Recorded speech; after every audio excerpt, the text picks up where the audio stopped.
There are many things that everyone just knows about tech, but do we really? Today we talk about fallacies that people think they know about modern conveniences. We bring you this video, Separate Fact from Fiction, 13 Tech Myths Debunked. Number 1. Privacy Incognito mode is totally private. After you dismiss a window, the mode deletes tracking information and cookies. However, it doesn't prevent websites or even your internet service provider from tracking your information. For instance, your browser has a distinct fingerprint that is unrelated to any files or information, like cookies, that the website may have stored. The fingerprint is more akin to exposing your browser's genetic makeup. Websites are able to and do use that. You can't hide anything even if you use a VPN in incognito mode. Changing to a security-focused browser like Brave or DuckDuckGo is the best course of action. I remember quite a while back there were some class action lawsuits because people thought that their data was 100% anonymous. I mean, we're using the internet, for God's sakes. Use your heads, people. DuckDuckGo's a fun name, by the way. It's a good search engine, too. Number 2, charging phones overnight overloads the battery. When the lithium-ion battery reaches 100%, your phone will stop charging since it's intelligent enough to have additional security. It will never be overloaded. Phones with malfunctioning batteries were the source of stories about the phones catching fire. Additionally, avoid placing the phone beneath your pillow as it may become heated and cause burns. Well, you know, new smartphones tell you that they are going to do optimized charging and when they'll reach 100% and then they stop. But before they did that, remember how I used to keep asking you not to keep your phone under your pillow? True.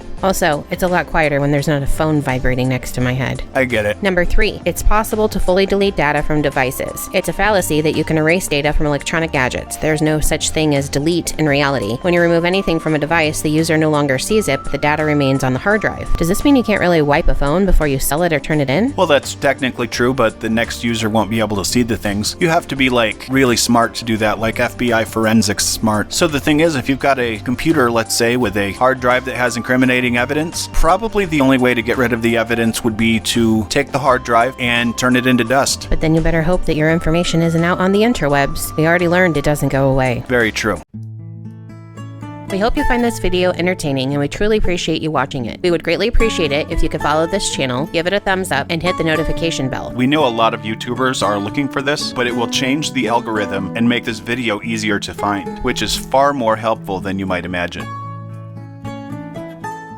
Number 4, apples can't get malware. Even if macOS and iOS assaults aren't discussed much, that doesn't mean they don't occur. Even while the walled garden feature of Apple goods makes it harder for malicious actors to infect your devices with malware, Apple occasionally leaves a security flaw in its safeguards. Consider the July 2021 I/O mobile frame buffer issue that affected watchOS, iPadOS, and iOS. It might have been a simple exploit if the wrong people had discovered it and it hadn't been fixed by an update. Update your gadgets to prevent these problems. That's hard. Sometimes the update causes the problem, but then you need to get the new update to stop the problem, which then there could be a new problem. That happens too and is kind of annoying. Either way though, seemingly, while they do occur, Apple are pretty secure products when it comes to malware. Number 5, product radiation is making you radioactive. There are electromagnetic fields, known as EMFs, everywhere since almost everything that has electricity emits one, including your AirPods, the sun, and lighting. The equivalent of sitting close to a uranium heap is not what we're discussing.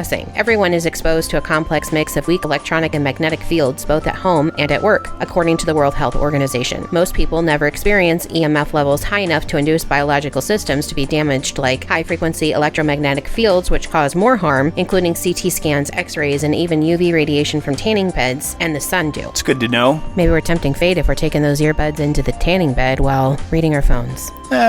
Maybe if we just go into the tanning beds with nothing, we're still tempting fate. Probably, but it's a nice place to take a warm nap. Number 6, third-party ink invalidates your printer's warranty. This is a definite no, both in terms of the dealer's legal guarantee and the device manufacturer's voluntary warranty. The manufacturer or reseller would need to demonstrate the link between the third-party ink or cartridge and the printer flaw in order to accomplish this. If this is true, the maker of the ink or toner is responsible for the printer's harm. Makes sense, because there's an awful lot of third-party providers for ink and toner. Number 7, Alexa is recording everything. The Amazon Echo and other comparable devices like the Google Home and Apple HomePod are always passively listening since they would not be able to hear the wake word, which on an Echo device is usually Alexa. The device is instructed to actively listen and assist you with a question by the wake word. Only when you pronounce the wake word are the devices recording your words. They don't record everything unless you activate a feature like Alexa Guard, which is supposed to listen for unusual sounds while you're away, like breaking glass. I still think it's very subtle suspect that whenever you talk about something that you're planning to buy, you end up getting ads for those type of things. I find that happens more on sites like Facebook than I do on Amazon, though.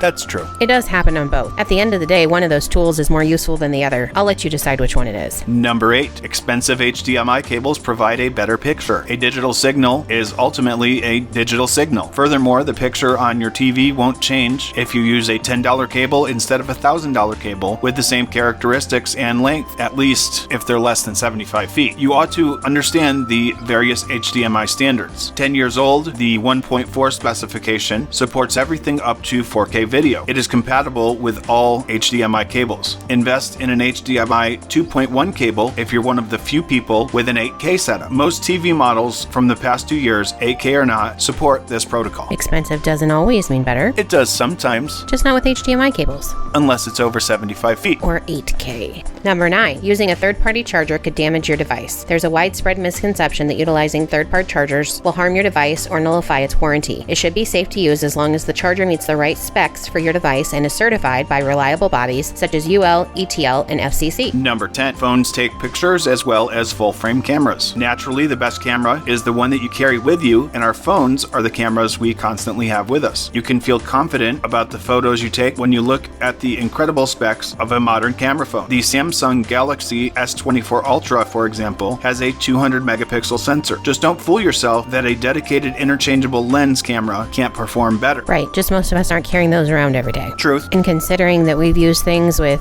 actual film in them, our phone cameras are always going to beat that. This is true. Number 11. Purchased tools are always on and working. It's a prevalent misconception that all company technology is adequately maintained and safeguarded. The majority of cybersecurity and/or IT professionals assume that the tools they buy and use are always on and functional. Approximately 30% of the time, these tools are unable to function due to improper configuration or technical problems. Which is really crazy in my opinion. Yes, but as a project manager, I can tell you when you look at things that require infrastructure, connections, firewalls, etc., it takes a lot of work to get something properly installed, and if you miss one of those steps, it might work. Just might not work exactly how you expect it to. True. Number 12. Adding RAM or a faster processor will speed up any device. There is a widespread misconception that a device with a faster processor or more RAM is always noticeably faster. Devices with mid-range specs are frequently more than adequate for daily chores like emailing, document editing, and web browsing. Often, software problems like an excessive number of background processes, an internet connection, or out-of-date software, rather than hardware constraints, are the cause of performance bottlenecks. See, again, it takes a village.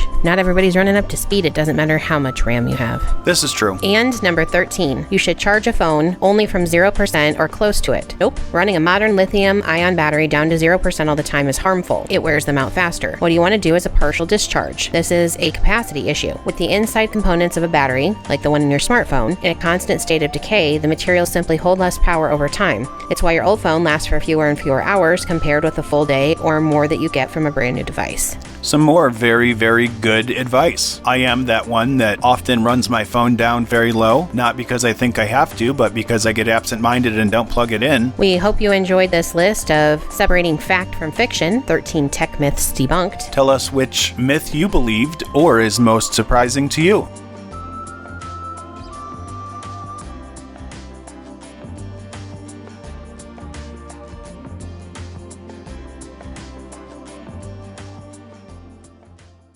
Thanks again for watching. If you have an idea for a new video, tell us in the comments. We'll mention you if we do it. We hope you have an awesome day. And please be kind to each other.